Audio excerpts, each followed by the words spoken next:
So don't put here. Separate. I can't find them. Later.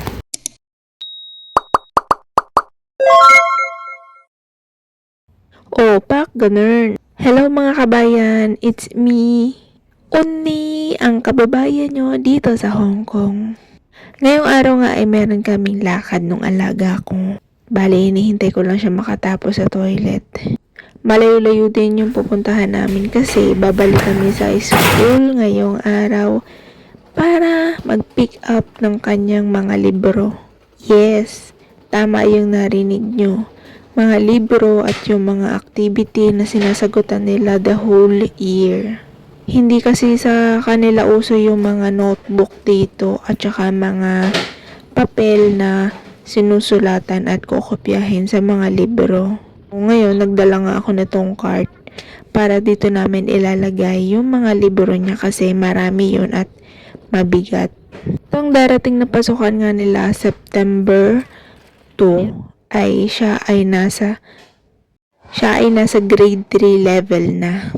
Yung edad nga niya ay matanda na sa grade level na yun pero maliit lang na bata itong inaalagaan ko dito. Ay, salamat. Malapit na ulit matapos ang bakasyon nila. 1 linggo na lang.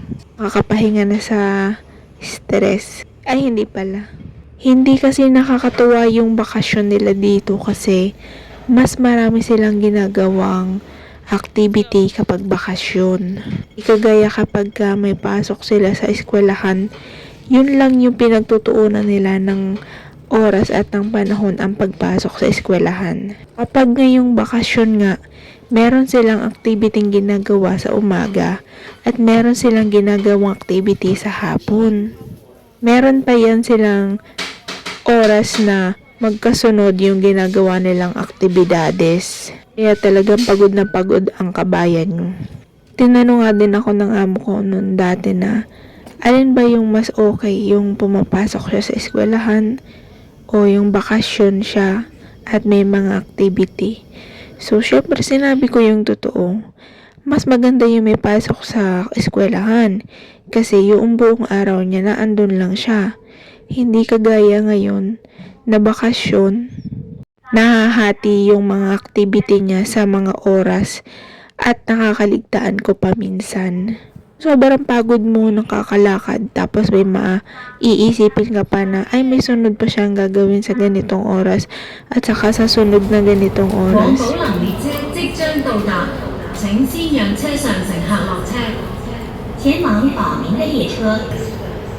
Yun yung sinusukuan ko dito kapag bakasyon ng mga bata. Ang kagandahan lang dyan, tanghali ko na nga lang siya ginigising. Hindi ko siya inuobligang gumising ng maaga o kahit nung amo ko. Yun lang yung gusto ko kapag bakasyon niya. Hindi ko lang talaga dito magustuhan yung kapag marami silang activity na naka-schedule. Kasi lakad dun, hatid mo, sundo mo, tapos minsan nag-aaway pa kami. Kaya hindi talaga din nakakatawa. Tapos napapagod ka pa. So, eto na nga, andito na kami sa eskwelahan niya at aakyat pa kami doon sa 3rd floor para pick upin yung mga libro niya. Pagpunta nga namin dito, tahimik lang siya kasi nakatutok lang siya doon sa telepono. Kapag bakasyon naman niya, ayan, lagi lang din siyang nakatutok sa telepono. Hindi kagaya pag may pasok, limitado lang yung oras na pwede siyang gumamit ng telepono.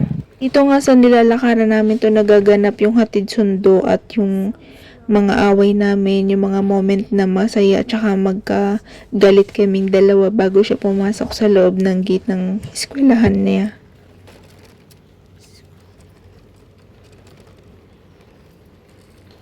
This one? Okay. How about this? Find here. So, ayun nga, nagkatalo-talo pa kami dito kasi habang nag-check siya isa-isa ng mga libro niya, nanonood siya doon sa telepono niya kasi yung pinaglalaruan niya, ayan, unti-unti na siya diyang naiiyamot sa akin.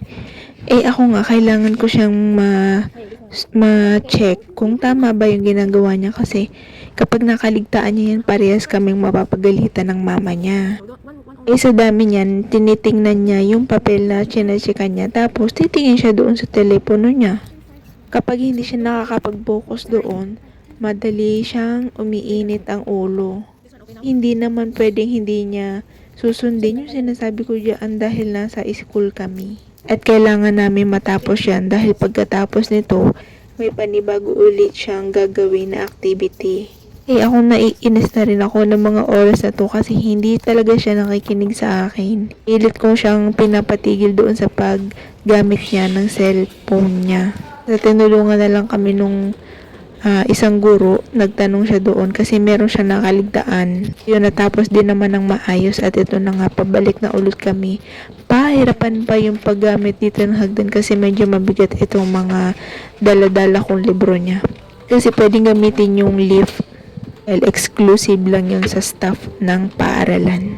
Iba nga namin dyan medyo humihikahos pa ako at nagsasama yung pagod ko doon at saka yung inis ko sa kanya, hindi ko pa mai-release. Pagka mga ganitong oras na at may pagkakataon na nagkakainitan kaming dalawa, tumatahimik ako at hindi ko siya kinakausap kasi ayaw kong sumabay doon sa inis din niya kasi magtatalo kami. Mapatol talaga ako minsan. Ayan, hinahayaan ko siya diyang manood ng kanyang libro habang naglalakad. Basta ganyan lang siya, tahimik yan pag meron siyang pinopokusan na bagay. Pag hindi siya tumitingin doon sa kanyang telepono, tumitingin siya dyan sa libro. Man kami nakasakay ng train station ay kumalma na kami dalawa at saka okay na rin siya. Tanghali na nga ito kaya dadiretso na rin kami para kumain ng tanghalian. So, kagaya nito, ng mga ganitong ginagawa namin na pagkatapos ng may panggalingan na ginawa, may kasunod na ulit na pupuntahan, yun yung nakakaano dito, yun yung nakakapagod. Pero, dito naman sa kaso ko, yung amo ko, nag-set naman siya ng oras na para makapagpahinga kami bago ulit pumunta sa sunod na gagawin niya. Alam niyang nakakapagod at saka malayo yung mga pinupuntahan namin. Pero hindi ito araw-araw yung ginagawa niya. Kahapon lang wala siyang ginawa. Tapos ngayon may maghapon siyang gagawin activity. So ganun, pasaliitan lang yung ginagawa niya. Tapos kinabukasan wala na, pahinga na siya. Ito, pumunta kami dito para mag-order na kasi gutom na siya dyan, pati ako. Anong oras na din to, dito na kami kumain at nag-order na lang. Ayun, hanggang dito na lang muna ang aking pagkuha ng video dahil kakain na kami at matatapos na rin ito. Paalam!